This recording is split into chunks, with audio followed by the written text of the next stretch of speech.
This is Mood, Menopause, and Mojo. Two docs, real talk, sparks included, because the rest of your life deserves fireworks too. So, how do I get in the mood when my body or my brain isn't cooperating? That's something I think a lot of people have to work on. A lot of women have to work on, getting your body and mind synced up. So you want to be in the mood. There are some rituals you can engage in. For example, say, you're going to be with your partner that night and you're busy at work and your mind's in a totally different place. Maybe start with taking a nice warm bath or a nice warm shower to kind of wash the day off and to also help your body start to physically relax.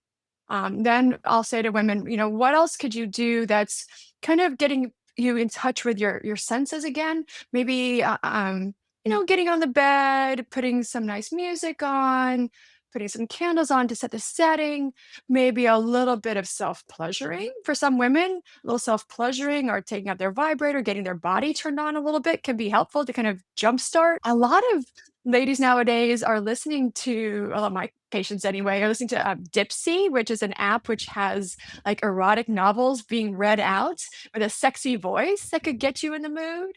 Or some folks like watching a little bit of erotic porn or ethical porn to kind of get them in the mood.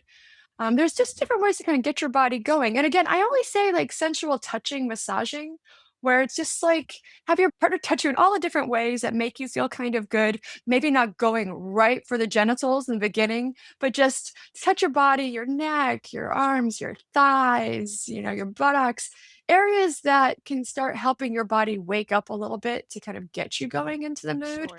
And then that'll be easier step. And for other women, it can also be just, having really good conversations and connections, creating other rituals where they feel like they're right there with their partner and connecting so that they can then slowly start feeling they're letting go of their day, feeling attuned to their partner and getting a little bit more into the mood. This is not an area that I talk with my patients about as much, so I appreciate the insights you're bringing.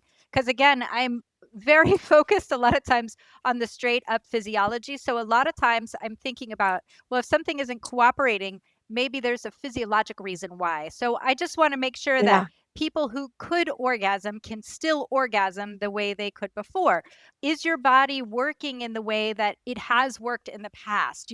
Are you feeling lubricated enough to enjoy sex? So Mhm. I'm thinking about some really concrete stuff, Yeah. biologically, physiologically, like, is it going to work the way you expect it to work? Or do we need to kind of Mhm. look at some of the mechanics there?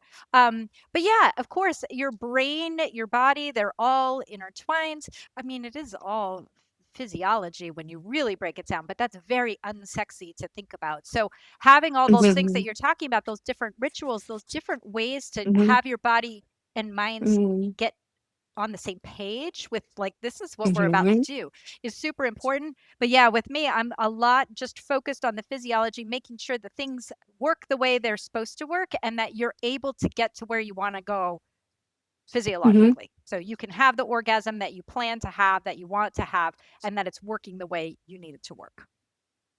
And that's important because if you know your body's gonna work the way you want it to work, then you don't have to worry about that part. Yeah. So, fantastic.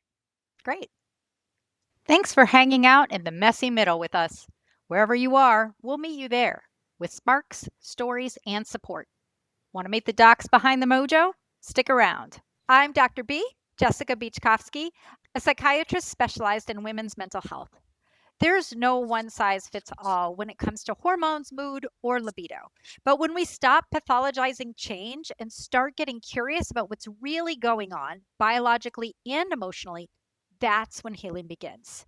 Your mind, your body, and your relationships all deserve attention, especially now. I'm Dr. Kristen Zeising, and I'm a clinical psychologist and certified sex therapist. I work with individuals and couples who want to feel more connected, alive, and empowered in their relationships and in their bodies, especially during times of perimenopause and menopause transition. Thanks for watching. For more on psychiatry, sex therapy, and everything in between, visit us online because every woman deserves fireworks.